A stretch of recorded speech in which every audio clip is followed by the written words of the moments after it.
Yaani Farahani, yani kwa taaluma aliyokuwa nayo ya uandishi wa habari, kwa standard aliyoiweka na maandiko yake, unaanza kuelewa kabisa kuna watu wako kwenye payroll ya kuichafua Yanga. Masaa 4 kabla ya mchezo wa leo amemwandika Damaro. Alivyokuwa anamuelezea Damaro, kama wewe ni mtu wa Yanga umesoma paragrafu ya kwanza ile, unaweza kusema Farahani amekuja kumsifia mchezaji. Lakini paragrafu zote zinazofuata kammaliza kweli kweli. Yaani 20% kasifia, 80 kammaliza mchezaji. Anakuambia sio mzuri wala sio mbaya, hafai kucheza Yanga kwa sababu anaingia kwenye maungo sana wachezaji wenzie. Anawaweka Yanga kwenye pressure. Lakini mchezaji mwingine akifanya hivyo anasifiwa. Wote ni mashahidi msimu jana ulioisha. Yusuf Kagoma kila mtu alikuwa anamuona, kila mechi akicheza uhakika wa kadi ya njano. Lakini Farahani ndio mchambuzi alikuwa anaongoza kwa kumsifia na kusema sifa ya kiungo kadi ya njano. Lakini leo hii anataka kutuaminisha kwamba tumemmisi Aucho kwa sababu Damaro sio level za Yanga. Jamani, hawa watu wanalipwa. Msipokuwa makini watawaingiza kwenye mtego. Na huo mtego sisi watu wa Yanga hatuko tayari kuuingia.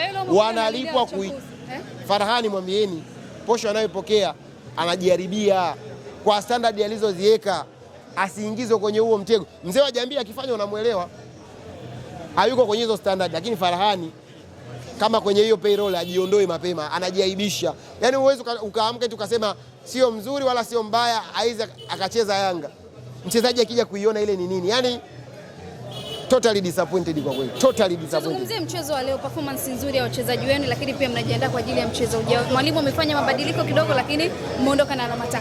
Of course Yanga ni timu kubwa na nilishawaambia tuwe tukacheza na Dodoma Jiji, tukaanza kufikiria namna ya kupata matokeo. Na ndio maana walipopata goli lao la kuongoza, tulijua tu haya ni kurukaruka kwa maragi ndio kuiva kwake.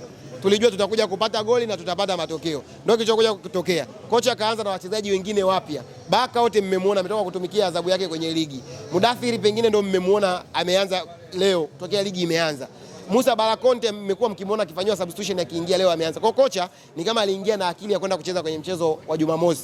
Atunze energy akina Okela, kina Duke Abuya, waanze wengine. Kitu ambacho baadaye alikuja akafanya substitution na ukaona ile Yanga ambayo mmeizoea nao flow. Kwa hiyo nampongeza kocha, amejua kucheza na wapinzani. Dodoma walikuwa wanaingia sana maungoni, kama walitumwa kuja kuwatoa wachezaji wa Yanga mchezoni na kututafutia sisi injury, lakini Mungu si asmani, mchezo umemalizika, tumepata 3 muhimu. Hamna mchezaji aliyeumia kwa ukubwa huo mpaka useme kwamba kuna serious injury. Tumefurahi, tumeondoka na alama 3, tunaenda kujiandaa tena. 3 hizi tushachukua sisi. Sasa tunawaachia wachambuzi. Wakijisikia kuchambua goli alilofungwa Diara ni wao. Wakijisikia kuchambua ubora wa wachezaji wa Dodoma Jiji ni wao. Wakijisikia kumuongelea vibaya Musa Balakonte ni wao. Yaani sisi tushafanya hivi. Tumenawa mikono. Lakini last boni kule kurukaruka kwa Dodoma Jiji ni kama kulimshtua Pedro Gonçalves katika kipindi cha pili ambako kuyainua majembe pale katika benchi lake. Yanga ni timu kubwa. Ukitusumbua sisi tunaleta wakubwa.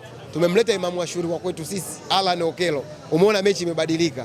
Tumemleta Duke Abuya, mechi imebadilika. Wale Dodoma walikuwa wanaingia kwenye miguu ya wachezaji wa Yanga. Ila kocha alivyomleta Damaro walijua kabisa tukimuingia mchezaji mmoja wa Yanga uwanjani yuko Damaro tumeisha. Wakarudi kwenye discipline. Kilichowakuta mmeona, wamefungwa goli 2 za haraka haraka.